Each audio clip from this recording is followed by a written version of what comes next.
Intro music. Intro music. Welcome to the very first episode of CafFein with your hosts Lydia, Maggie, And Bryce.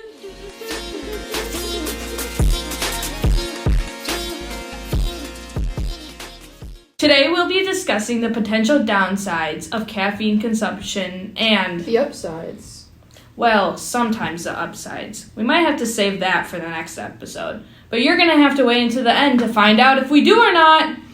We'll all have a general understanding of caffeine, but for those who don't, caffeine is a psychoactive drug, giving a person energy when consumed. Caffeine can be ingested in the form of drinks, patches, and pills, with the most common form in coffee. Oh my goodness. Okay, so I know a thing about some caffeine pills and what they can do to a person. Orly Bryce, tell us more. Past cross-country season, me and my teammate Garrett, he was training for some marathons, or half marathons and whatnot, and our coach advised us to take caffeine pills for him, so we'll stay energized throughout the whole race. And he told me, he's like, Bryce, before our cross meet, maybe you should take some caffeine pills. Maybe that'll help you PR or something. I was like, okay, you know what? I'll try. I'll do it. So before our race, about 30 to 45-ish minutes before our race, I took 2 caffeine pills. But as I noticed, as time went on, I started to freak out. I started to shake, and my anxiety went up. I was freaking out. And then as it started getting closer and closer to start time, I was I felt like I was moving about 1,000 miles a minute. You know what I mean? Mm-hmm. And I asked my teammate Garrett, I was like, Garrett, how many did you take? He's like, oh, I only took 1. And then I looked at the bottles and I noticed that each pill was 500 milligrams of caffeine. Oh my god, that is way too much for a person to be taking. I had 1,000 milligrams of caffeine at once. And then the race, it started. Okay, so we did our race or whatnot. I felt super good. I was using all of that energy from the caffeine pills throughout my whole race. So I ended up getting a PR that race. And then after the race was done, I started working on my cool down, just trying to take it easy now that I did a really hard race. So I started my 2-mile cool down, and as I started running, I noticed that all my muscles were tensing up all at once, at the same time. So I was like, oh shoot, I'm going to cramp. So I was freaking out. So I turned around, I started running back towards team camp, and then I ran up to my coaches. I was like, Toddy, if I stop moving, I will cramp. I was running in circles around them, and then they were freaking out because they were like, oh no, how do we do this safely so you don't cramp? And then I stopped moving, and then instantly I had my calves cramp. Both of them started cramping at the same time. So I fell on the ground.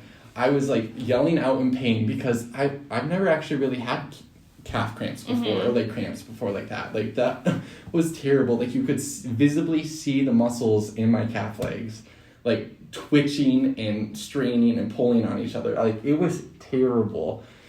So as I fell on the ground, my coaches, they were gathered around me. They were kind of putting my legs up in the air. So I'm laying flat on my back and my legs are straight up in the air, and they're stretching them out, trying to stop the cramping from happening.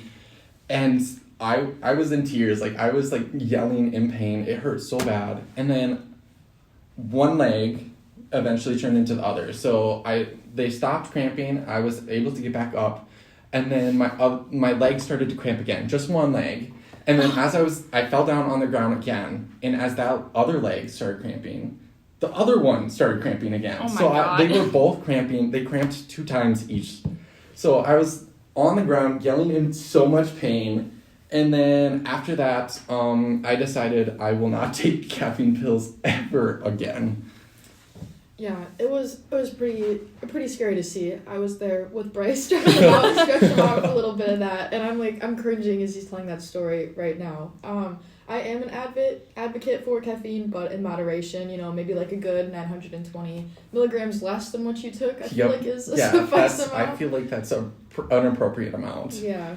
Yeah, caffeine can have a big effect on one's body, and the withdrawals are insane. Hence, from Bryce's story, caffeine can help with endurance, which in your case it sounded like it did. But then came the aftermath. Energy from caffeine is like a high, but a person has to come back down from it at some point.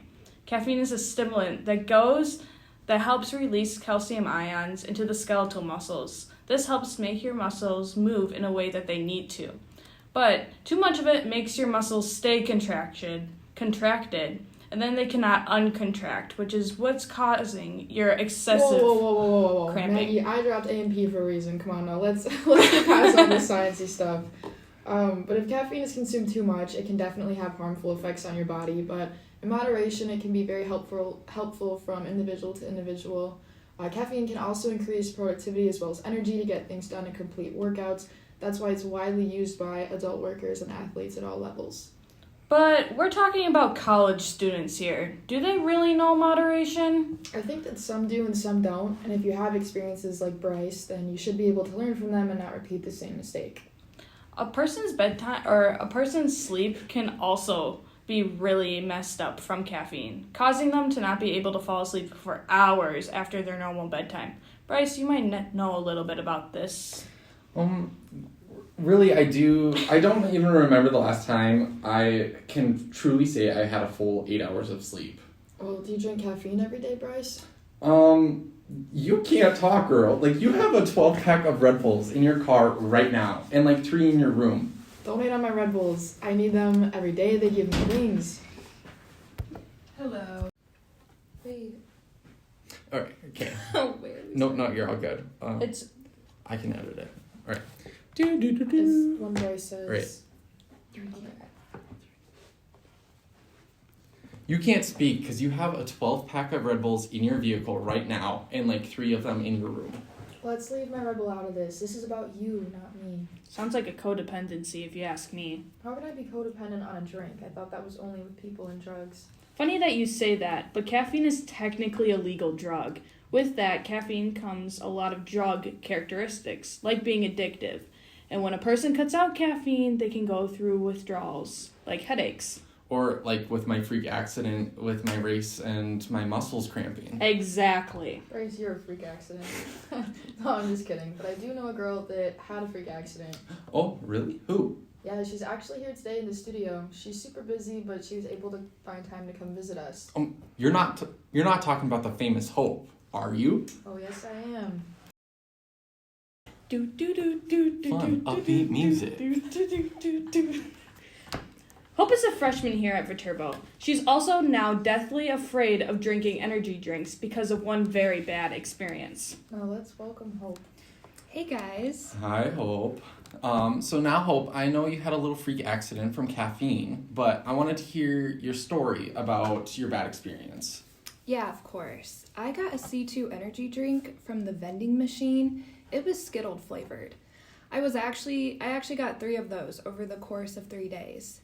By the 3rd day, I had it in the morning on an empty stomach, and I started feeling super nauseous. Like, it felt like my stomach was turning over, and yeah, I got sick right after and never looked back. Like, since then, I have not touched any energy drinks that have an artificial candy as the main flavor. Oh my goodness. So, nothing compared to, my cramping, but, wow, are you an avid, fuck, sorry. Sorry, this All was right. just added. Wait. Okay, just give us, 3 seconds of silence. Do, do, do. Wow, sounds like my story. Are you an avid caffeine drinker, or do you like coffee or other drinks? Oh, we didn't put a line in there. Alright guys, what do I hope to say? Whatever you This is want. awesome. You can answer Well, I guess, honestly. you could just tell the truth. Yeah.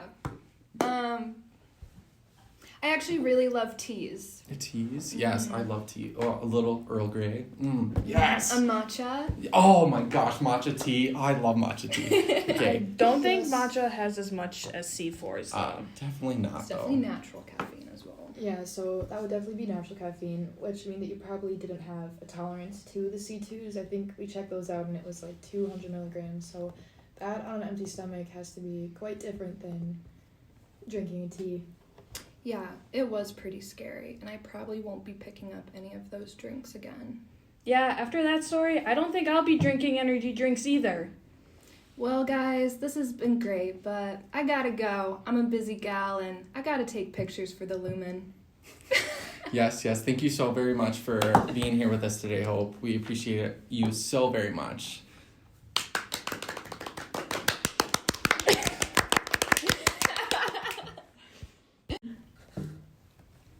Well, listeners, if you're not scared, if we haven't scared you off yet about the effects of caffeine, then you must not have listened. No, like, honestly, this story might have me stop drinking Red Bull.